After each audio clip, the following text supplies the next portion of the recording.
This week we reached the third parsha of the saga of the fight between Yaakov and Esav. 2 weeks ago in Parsha Toldot, we learned about how Yaakov and Esav were born, how Yaakov bought the Bechorah, the rights to the firstborn child, from Esav, and afterwards how he stole the bracha from him and ran away to Haran. Last week's parsha we learned about how Yaakov grew his family, married his wives, and had 12 tribes. Now in this week's parsha they finally meet. And you can actually understand the showdown of the two world views that each one of them represent at this very moment when they finally meet and discuss their differences. 2 weeks ago, when we saw the brachot, we spoke about how Yaakov and Esav's bracha were very different in terms of how they related to the material world. Yaakov received the bracha which was Vayiten Elokim Mitala Shamayim U'Shmeinei Haaretz, where he would receive from God the bounty of the world, as opposed to Esav, who would just have the bounty of the world. We understood that Yaakov was somebody who saw the material world as a connection between him and God, while Esav saw the material world as something that he just had control over.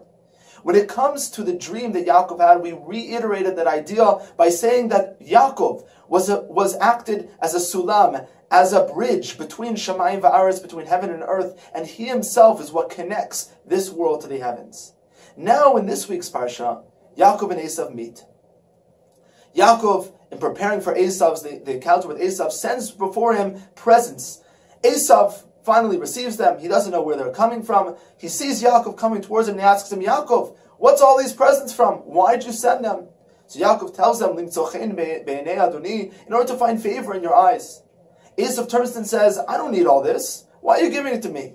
Yeshli Rav. He says, I have a lot. Yaakov turns to him and says something fascinating. He says, my brother, Yeshli Kol. I have everything. Now, it's kind of strange. What does that mean that Yaakov has everything? Obviously, he doesn't have everything if Esav has a lot. Why would Esav say, I have a lot, while Yaakov says, I have everything? They're portraying for us two different ways of seeing the material world. Either you see it as appreciating whatever you have as tools in order to achieve something more. In that case, whatever you have in the world is everything you need in order to accomplish what you need to accomplish. Well, Esav doesn't see the material world as something that he uses in order to accomplish something, but rather an end in its own. And therefore, he can never have everything, he can just have a lot. And this is the question that we come down to when we look at Esav and Yaakov. Do we view the materials that we have, the jobs that we have, the life that we live, as a means to accomplishing something bigger?